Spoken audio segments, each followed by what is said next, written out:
My name is David Wilche and I'm going to talk about calciphylaxis. The calciphylaxis is a life-threatening disorder characterized by occlusion of microvessels in the subcutaneous adipose tissues and dermis that results in intensely painful ischemic scintillations. Side symptoms is painful skin lesions. Initial skin disease manifestation may include induration, plaques, nodules, libido, or purpura. There is an image of the lesions. Causes. The causes are unknown, but recent studies have revealed that most of people with this condition have abnormalities in blood clotting factors. In addition, people with calciphylaxis have an imbalance in the metabolism of calcium. The risk of factors. There are a lot of it, but the principal are being female, obesity, diabetes, abnormalities in blood clotting factors, long-term dialysis, and an imbalance of calcium, phosphorus, and aluminum. The complications. There is severe pain, large, deep, no healing ulcers, blood infection, death, usually due to infection, and multi-organ failure. The diagnosis is very useful to use skin biopsy, blood tests, and imaging studies. The treatment, you can use anticoagulation medication, hyperbaric oxygen therapy, and decreasing calcium deposits. And now there is a doctor talking about how calciphylaxis works.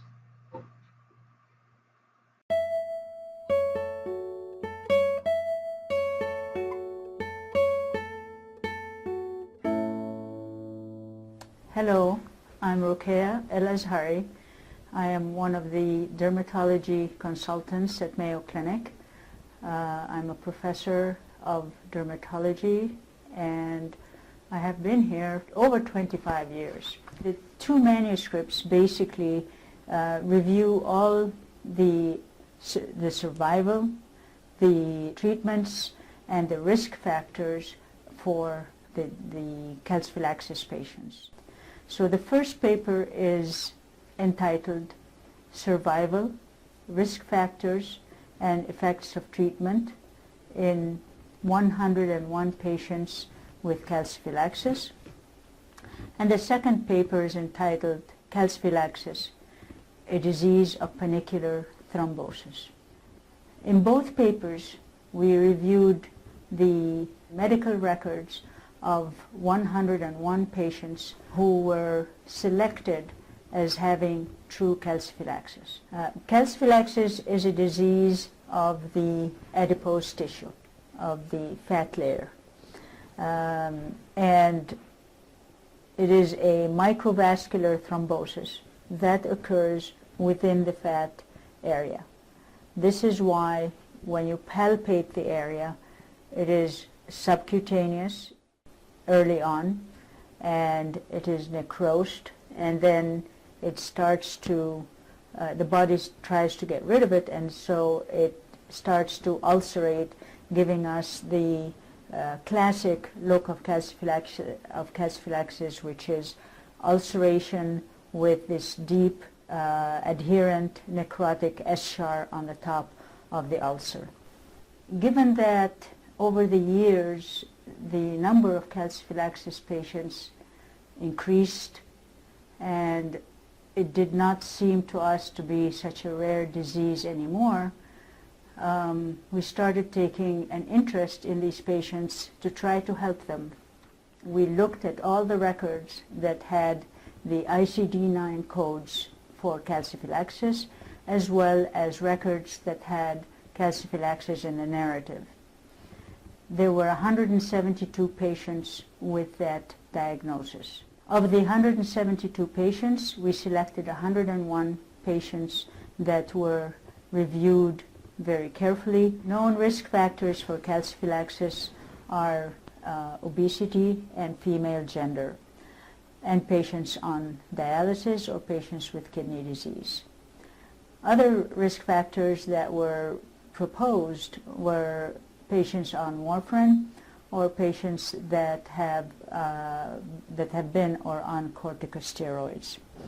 The idea of the first manuscript was to find out if there's survival is affected by any of the treatments that we gave during those past 15 years, and to see if there are other risk factors that can be identified.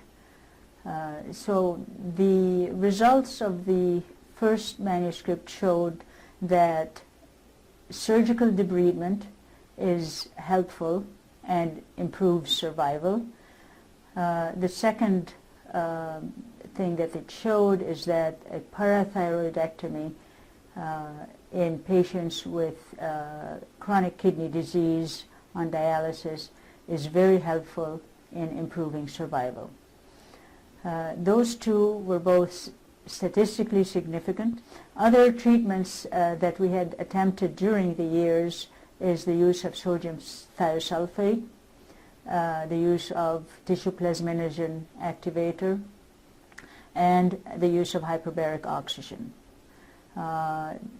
Although there's some benefit derived from all these treatments, yet each one of them was not significantly different on a statistical basis. And finally, comparing our study, this study, to a past study that we did in the late 1990s, we showed clearly that survival in general has improved over the years. So that the 6-month survival, for example, was 2 months in the earlier study. Now the survival has improved to about 4 months. And same thing for the long-term survival. It has improved over the years, potentially because of the different approaches to treatments that we have taken. So there is hope for these people. There is hope that we will be able one day to outline a very good guide for the for the approach to treatment for calciphylaxis with definitive treatment options for the patients. The second manuscript, which deals with the panicular thrombosis, has identified a novel risk factor in patients that have calciphylaxis. We always knew that about 1 to 4% of patients with chronic kidney disease develop calciphylaxis. Why them? Why these particular subset? Most patients that are on dialysis have calcifications in a lot of areas in their body. But why is it that only a few develop calciphylaxis? One of the hypotheses was there may be a hypercoagulable parameter that we are missing. And in one of the studies we did in 2012, we were looking at the effect of tissue plasminogen activator on patients that were treated with that medications for calciphylaxis. We noted that about 90% of those patients had a thrombophilia parameter that was positive. This led us to look closer this time, and we identified that most patients, whether they had chronic kidney disease or had no kidney disease at all, most of these patients, from 60 to 70% of them, will have a hypercoagulable parameter identified in their blood, which makes us believe that this is another risk factor for patients with calciphylaxis, and it could be one of the reasons why some people get it and some people don't. Obviously, the calcification part is very important, but some patients without calcifications also get the calciphylaxis. And that may be due to the fact that they have a hypercoagulable parameter within their systems. So a thrombophilia workup is very important before starting the patient on any anticoagulants. The other important finding in that paper is that we tried to assess whether warfarin is a risk factor for calciphylaxis or not. Statistically speaking, we did not find any difference between patients on warfarin versus patients that are not on warfarin or on other anticoagulants, which included either Plavix or aspirin. However, the survival of patients on warfarin was much worse than the survival of patients that were on other anticoagulants or on no anticoagulants. This is interesting because we know, and we've known over the years, that many patients that have and develop calciphylaxis and progress very rapidly in their calciphylaxis are already on warfarin anticoagulant. So it's clear it's not doing anything. Therefore, we are now looking and starting to look at patients that have taken the newer anticoagulants and see if there's a difference between them and those that have been on warfarin. So, in conclusion, patients that have calciphylaxis and are on warfarin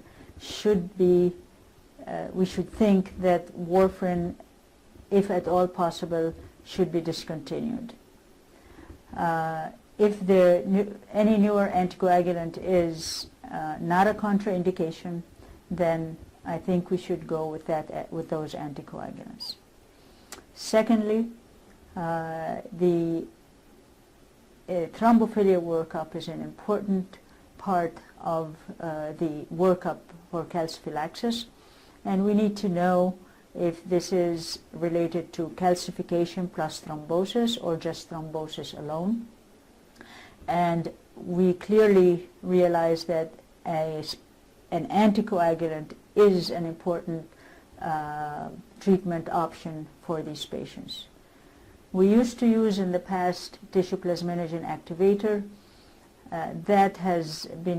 that requires hospitalization and requires a lot of monitoring, and we now think that we should probably just use the novel anticoagulants like the thrombin inhibitors or the factor 10 inhibitors. Our work here is not finished. It is just the beginning. We will be putting together guidelines and treatment options for patients with calciphylaxis, and we hope that the survival is going to improve over the years as we know more and more about this disease. We hope you found this presentation from the content of Mayo Clinic Proceedings valuable. Our journal's mission is to promote the best interests of patients by advancing the knowledge and professionalism of the physician community. If you are interested in more information about us, our homepage is www.mayoclinicproceedings.org. There you will find access information for our social media content, such as additional videos on our YouTube channel or journal updates on Facebook. You can also follow us on Twitter. More information about healthcare at Mayo Clinic is available at www.mayoclinic.org. This video content is copyrighted by Mayo Foundation for Medical Education and Research.